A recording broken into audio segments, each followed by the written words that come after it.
Kita belajar tentang atau ada pertanyaan besarnya begini. Kenapa gembala-gembala? Jadi Bapak Ibu Saudara yang tadi saya bilang besar di Natal ya, saya juga besar di Natal. Mungkin bacaan ini sudah tidak asing lagi ya. Mungkin akan bilang ya apa itu lagi? Pasti banyak itu lagi. Tetapi percayalah bahwa akan selalu ada hal baru yang kita temukan dari firman Tuhan. Ini kemarin Natal Jemaat Kamis tanggal 11, bacaannya sama. Pertanyaan renungan besarnya adalah kenapa gembala yang dipilih untuk menjadi saksi pertama. Sekarang pertanyaan besarnya untuk perenungan kita dalam Natal Kerukunan Mesakada saat ini adalah kenapa Bethlehem? Kenapa Bethlehem kemudian yang dipilih? Bethlehem itu kota kecil. Dibanding Nazaret, tempat tinggalnya Yusuf dan Maria sebelumnya, ini Bethlehem lebih kecil. Nazaret itu termasuk kota yang sudah cukup ramai, ya, sudah cukup ramai, sudah cukup ya metropolitan lah, apalagi Yerusalem. Tetapi kenapa Bethlehem? Mika 5 ayat 1 katakan Bethlehem Efrata itu paling kecil di antara kaum-kaum Yehuda, ya toh? Hai yang terkecil di antara kaum-kaum Yehuda. Lalu kenapa Bethlehem? Setelah itu terus kenapa di kandang domba kodong? Kenapa di kandang domba? Kenapa bukan di tempat lain yang lebih suci? Ini yang lahir raja, yang lahir Mesias, sang penebus. Kenapa bukan di bait suci, di bait Allah, atau paling tidak kasih dapat media kamar penginapan yang layak? Kenapa harus di kandang domba, di tempat yang begitu hina dan rendah di mata manusia? Why? Kita keren sedikit. Why? Kenapa? Dan saudara-saudara pikir ini kebetulan? Oh, karena pas waktu itu ada perintah Kaisar Agustus mau bikin sensus, pas Maria hamil besar, lalu dia harus pulang kampung di Bethlehem, makanya lahir di Bethlehem. Saudara pikir ini kebetulan? Oh, karena ada sensus banyak yang pulang kampung, jadi penginapan penuh, jadinya di kandang. Lalu kita berpikir ini kebetulan? Saudara-saudara, dalam kekristenan tidak ada yang kebetulan. Amin. Semuanya dalam kendali Tuhan. Semuanya dalam kendali Tuhan Allah. Lalu kenapa Bethlehem kota kecil? Kenapa di kandang? Dalam kesederhanaan. Allah memilih hadir dalam kesederhanaan untuk menunjukkan kepada manusia bahwa kasih dan keselamatannya itu tersedia bagi semua orang, bagi semua kalangan tanpa terkecuali. Ia tidak disambut dalam kemewahan dalam kota besar Yerusalem, tetapi ia disambut dengan kehangatan hati orang-orang yang sederhana, gembala-gembala, orang Majus. Lalu dalam peristiwa Natal itu memperjumpakan ya orang-orang yang penuh kehangatan sebagai satu keluarga. Ada Yusuf, Maria, Yesus, bayi Yesus, ini keluarga kecil. Lalu ada orang-orang sederhana, para gembala dan majusi. Ini mau mengatakan saudara-saudara, pekerjaan Allah dimulai dalam sebuah keluarga kecil sangat sederhana. Keluarga Yusuf, Maria. Dan peristiwa kelahiran Yesus ini kemudian menyatukan berbagai kalangan. Ada keluarga kecil Yusuf, Maria, ada bayi Yesus, ada gembala-gembala masyarakat kelas 2, lalu ada para majusi. Majusi ini orang pedagang, mereka orang kaya. Semua kalangan disatukan dalam satu peristiwa kelahiran Yesus dalam kesederhanaan. Sehingga saudara-saudara, peristiwa Natal ini seharusnya menginspirasi kita sebagai sebuah keluarga, ya, sebagai bagian dari keluarga untuk saling mengasihi, untuk menyatu. Karena ya peristiwa Natal tadi ini menyatukan. Ada keluarga kecil, ada gembala, ada para majus, ini menyatukan. Jadi peristiwa Natal ini semestinya seharusnya menginspirasi kita sebagai keluarga untuk saling mengasihi dan menyatu semakin erat, semakin solid, dan semakin kokoh. Nah, ini dia yang jadi tantangan. Ini dia tantangannya. Kenapa? Karena bahkan dalam keluarga sekalipun, ini kalau keluarga kita ini biasa bilang orang di badan ya. Dalam keluarga sekalipun waktu bisa mengubah banyak hal. Waktu bisa mengubah banyak hal. Mau buktinya? Buktinya ya. Dulu waktu masih muda, kalau orang masih muda, itu nanti dia wangi parfum. Kalau lewat, semerbak. Tapi makin ke sini, 35, 38, 40, bukan parfum, fresh care. Minta maaf ya, ambe-ambe dan indukku ya. Saya juga sudah pakai fresh care sekarang. Sudah ada paten di tas fresh care itu. Minyak kayu putih, minyak gosok. Perubahan yang waktu ini mengubah. Lalu dulu waktu masih gadis, ini mama-mama ini ya, saya juga. Kami punya tas itu pergi gereja tuh kecil-kecil, hanya muat HP, lipstick, satu kartu ATM mungkin, sama persembahan itu saja yang cewek-cewek pakai sekarang. Seiring berjalan waktu sudah menikah, kami punya tas itu tambah besar. Isinya apa? Dot, pampers, baju gantinya anak. Juga mana tahu habis acara sempat ada Columbus, bisa dikasih masuk ya tuh, bisa diisi. Yang ketawa itu tahu Columbus itu apa ya? Pak buku ya. Columbus itu singkatan kelompok pembungkus. Selalu ada paputuknya. Bapak-bapak jangan ketawa, kamu yang dibungkuskan. Pertama pulang dipanasi, kamu yang duluan dipersilakan. Jadi jangan ketawa bapak-bapak ya. Kalian yang diperjuangkan, kalian yang kami perjuangkan ini mama-mama. Dan cewek-cewek ingat yang sekarang bawa tas-tas mini. Nanti ingat, seiring berjalannya waktu semua berubah. Nanti kalau sudah beli tas besar, ingat, pendeta di Morosi bilang, oh betul yang dibilang. Isinya dot, pampers, Columbus kalau ada. Ya tahu? Apakah salah? Tidak salah. Kalau ada, ya enggak apa-apa. Pendeta juga Columbus, tapi dikasih ya. Kalau pendeta lain kodenya main cantik ya, tinggal ting, ya, main mata. Atau bilang saya punya anak ada Kiara, Oliver. Nah saya bilang, wih Oliver suka sekali yang ini. Kalau Kiara yang ini dia suka. Evan ini dia suka. Itu kode itu ya, itu kode. Nah Bapak Ibu Saudara yang kekasih dalam Kristus Yesus, waktu mengubah banyak hal.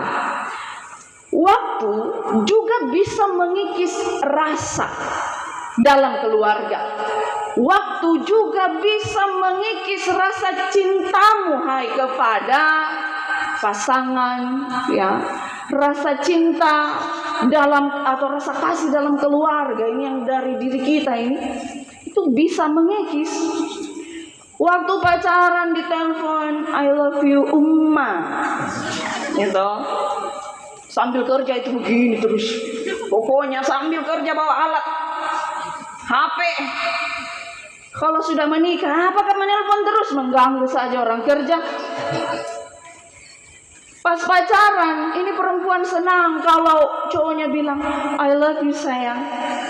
Kalau sudah menikah, jangan coba-coba bilang kalau pas habis beras. Cinta raka lah di Patamakurin. Itu beras habis, pergi beli beras sana. Gak usah cinta-cinta matua miramang dan seterusnya. Itu waktu bisa mengubah banyak hal. Saat pacaran ceweknya jatuh, enggak apa-apa juga sayang. Memang itu batu itu. Siapa taruh di situ? Begitu sudah menikah, di mana matamu kah? Besarnya itu batu bisanya mau tabrak saja di situ. Itu saudara-saudara yang kekasih. Waktu bisa mengubah, bahkan mengikis rasa kasih manusia dalam keluarga. yang katanya konon ini sudah orang di badan ini, ya. Lalu bagaimana? Solusinya bagaimana? Ya, solusinya hanya satu, Bapak Ibu Saudara. Solusinya hanya satu, yaitu kasih Kristuslah yang harus jadi fondasi dalam keluarga itu. Kasih Kristus itu yang harus lahir di tengah-tengah keluarga itu.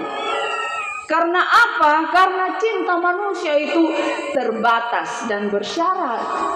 Saya sayang kau, yang penting kau sayang juga saya. Kalau tidak juga. Kalau kau baik, saya bisa lebih baik. Kalau kau jahat, ya saya bisa juga balas. Lebih menyakitkan itu manusia punya kasih ya terbatas, lalu tergerus oleh waktu. Kasih Kristus yang harus jadi fondasi. Sebab kasih Kristus ini yang kemudian akan memampukan setiap orang dalam keluarga untuk mengendalikan egonya, untuk saling memaafkan kesalahan bahkan kesalahan yang berulang dilakukan. Ya, ini kita bisa saling memaafkan kalau kasih Kristus yang jadi fondasi ya dalam keluarga.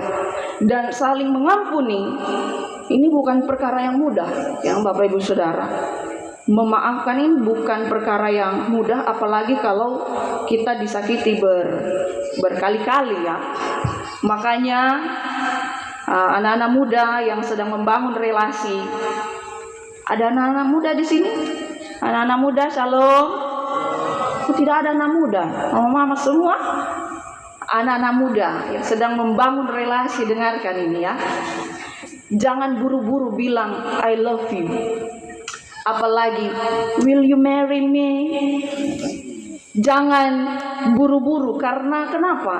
Saat engkau berani mencintai, engkau juga harus siap terluka dan kecewa. Kecewa pada apa? Kecewa pada kenyataan bahwa ternyata dia tidak sesempurna yang saya pikirkan dulu. Waktu saya masih odo-odo, manis sekali. Kalemnya, kenapa sekarang begini? Buru targetnya. Kalau yang datang Natal Perki ini tahu, perempuan punya target bicara 20.000 kata per hari. Kalau laki-laki hanya 7.000 itu kemampuan berbicara.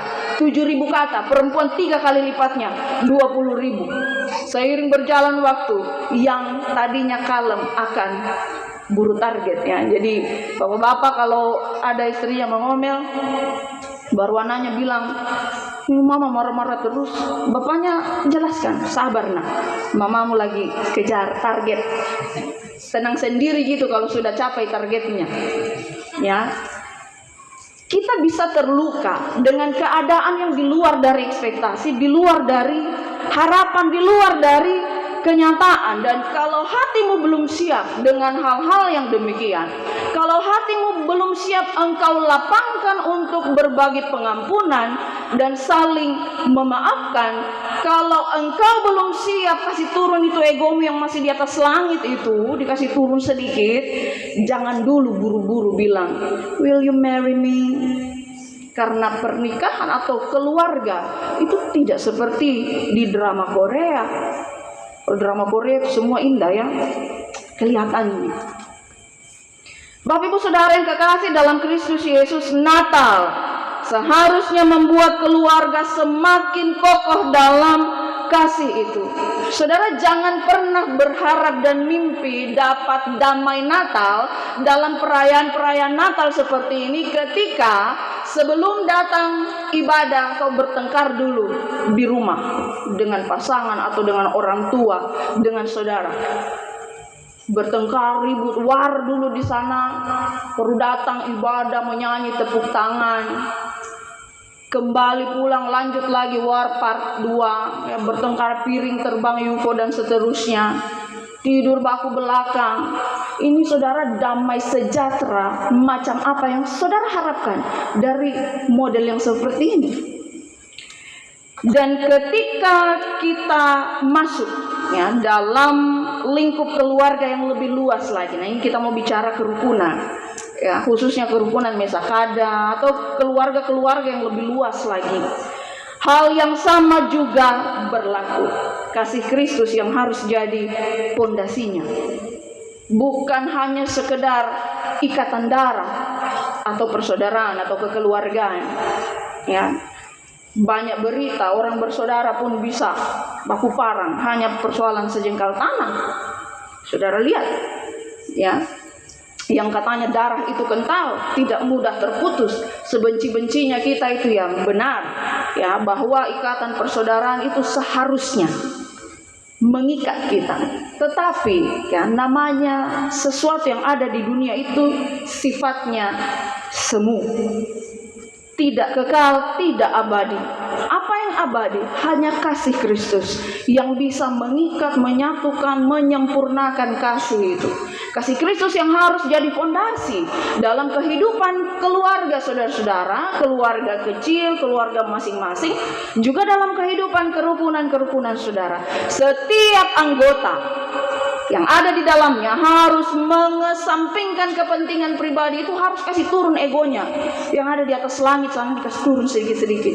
Ya, karena ini ada banyak orang yang kita hadapi, harus kasih turun. Supaya apa? Supaya tidak ada yang superior, tidak ada yang merasa lebih di atas, dan tidak ada yang merasa tersakiti atau tidak ada yang merasa terinjak-injak di bawah. Semuanya berjalan bersama sebagai satu keluarga. Sehingga apa? Sehingga pekerjaan Allah itu nampak. Pekerjaan Allah itu nampak dalam keluarga kita, dalam kerukunan kita.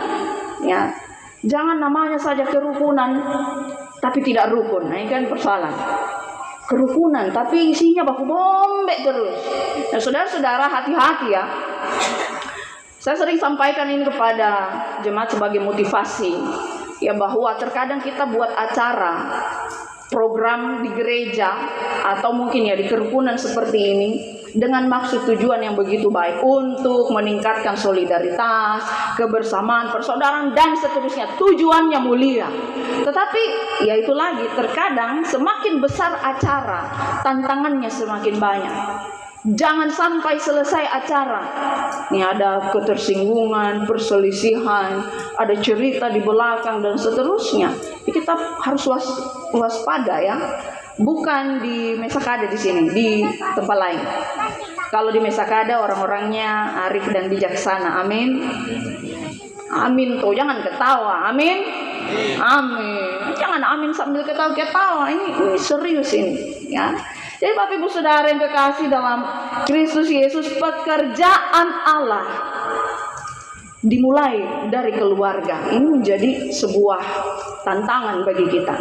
Pertanyaannya adalah, sudahkah Kristus itu lahir dalam rumah kita? Ya, pertanyaan sekarang adalah, apakah kita sudah memberi ruang kepada Allah dalam rumah tangga kita?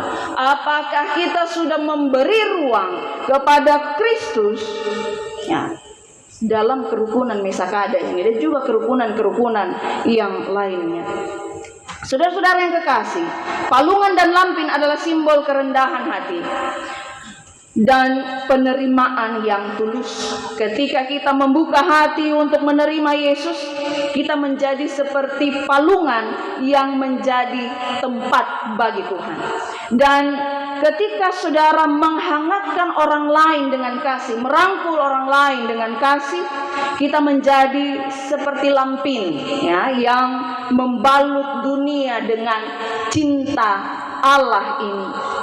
Perayaan Natal yang sejati adalah ketika kita membiarkan hidup kita dipenuhi oleh kasih Allah. Mari jadi palungan. Jadilah palungan yang menerima semua orang tanpa memandang perbedaan. Ya, ini tadi sambutannya Ketua Kerukunan Mesakada ini menarik. Mengundang saudara-saudara yang ada, ya, tidak mesti memasak 100%. Saya juga pernah tanya, ini Mesakada ini satu kampung atau satu apa? Tidak, Ibu, pokoknya mamasa dari segala kampung bisa datang. Yang penting ada mamasanya. Tadi dipertegas, mau 25%, mau 10%, ya, mau bagaimana. Yang penting ada, ya, silahkan bergabung.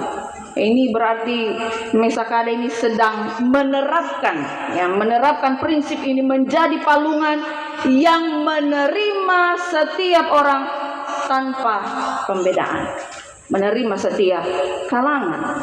Lalu mari menjadi lampin yang membawa kehangatan kasih di tengah dunia yang semakin dingin. Kerukunan Mesakada kiranya menjadi rumah bersama bagi setiap orang, ya, di Morosi di sini, bagi setiap anggota yang siap menjadi palungan dan menjadi lampin itu. Dan mari juga, ya, kita koreksi keluarga kita masing-masing, karena untuk membentuk kerukunan itu kan dimulai dari keluarga kecil, ya. Jadi Kristus lahir di keluarga kecil.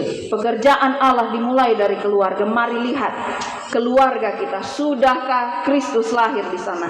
Sudahkah keluarga kita ini menjadi palungan untuk lahirnya Kristus? Selamat Natal. Tuhan berkati saudara. Amin.